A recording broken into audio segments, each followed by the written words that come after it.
So even if it's your first time, if it's your 10th time, I feel like these rules and these kind of tips will apply to anyone that is getting into triathlon, getting into running, biking, swimming, bodybuilding, hybrid athlete, whatever the race is or whatever the goal you want to get is. This doesn't have to be stressful. I've been through it and I made it stressful on myself because the first marathon I did, I had no plan.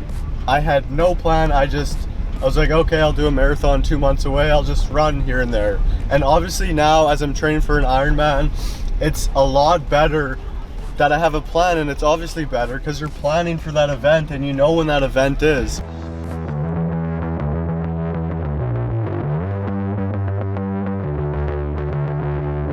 But tip number one is finding out the event you want to do. So the first event I wanted to do was a marathon, and I knew that I wanted to do a marathon. And right now I'm doing an Ironman. So find out what your race and what you kind of want to do, because that's the basis of everything, especially on Training Peaks. As I do my training plans on Training Peaks, it's an amazing app, and that's tip number one. Find the event that you want to do.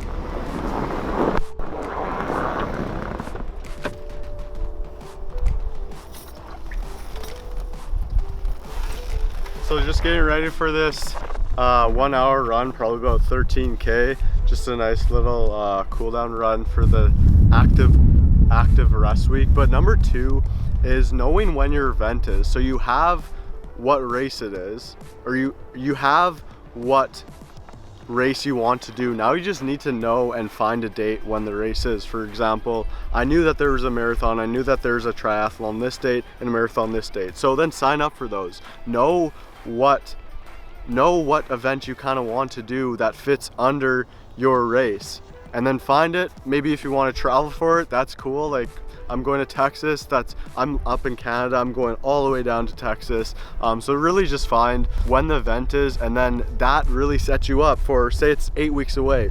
Okay, then you have 8 weeks, but for sure the longer the better. I'd say I started training for my Ironman like 8 months out, and I knew that this was a date. So don't do it too soon, don't do too long, but then that gives you a really good basis of when to plan your event and when you can actually do that event. So let's get into this run and catch up on tip number 3.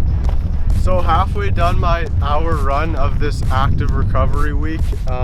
Really slow pace, like probably about 5 miles per hour, as it's just like it's honestly like a shuffle, like it's like running like a shuffle in zone 2. But tip number 2 is just finding your skill level.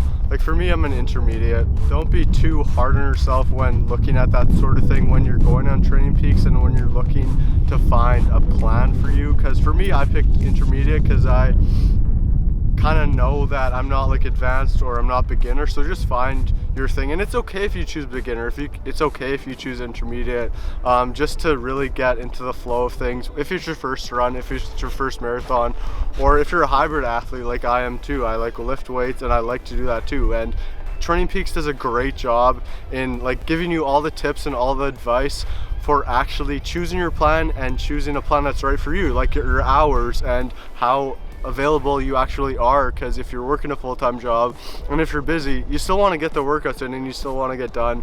So that's why I chose intermediate. But definitely find your skill and really be mindful of where you are at in fitness.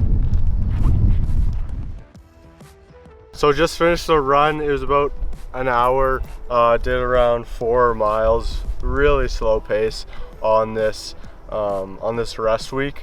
But just getting into tip number 4 is just knowing your availability. So if you have a full-time job, if you have a lot of commitments like a kid, friends, a girlfriend, a boyfriend, or relationships, like other commitments that you have, just know your availability so you can be consistent with it. Say on Training Peaks there's an advanced, intermediate, and beginner. Choose the one that your level is, and then also choose the one that works with your schedule. And another big tip and another really good thing about Training Peaks is that you can customize when your workouts are for the day. So for me, Fridays are my rest day, and then on the weekends I choose my longer workouts because I have more time on the weekends. Because once you know your availability and once you have the allocated time slots in Training Peaks on the computer, you have to go onto the computer and actually change those things in your account, not in your phone or your app, but just knowing your availability will make you a lot more consistent, and it'll make you feel more confident going into your race or going into the next workout, as you will be able to do all the workouts. So the final tip that I'm gonna give anyone that's trying to get into running or just trying to get into like triathlon, biking, or swimming is get a watch. And on Training Peaks, it's such a benefit from it. I didn't even know they had this until I got it. But you can connect your workouts to your watch so that when you're running, when you're biking, when you're swimming, it's all connected to the watch. And say you have like a 5-minute sprint into a 2-minute cool down, and to like 10 times, it'll do that, and it'll vibrate on your watch, whether it's an Apple Watch, a Garmin, or kind of whatever watch you have. Training Peaks has those little things that it's like really extra, but it helps you so much, and it's just so much more convenient than say you making your own plan or you actually printing out the plan on a piece of paper, and just having that availability on your computer to switch the days. And the availability on the Training Peaks app is actually huge, and I am very fortunate that I found Training Peaks from a friend that was doing triathlons and marathons, but highly suggest Training Peaks.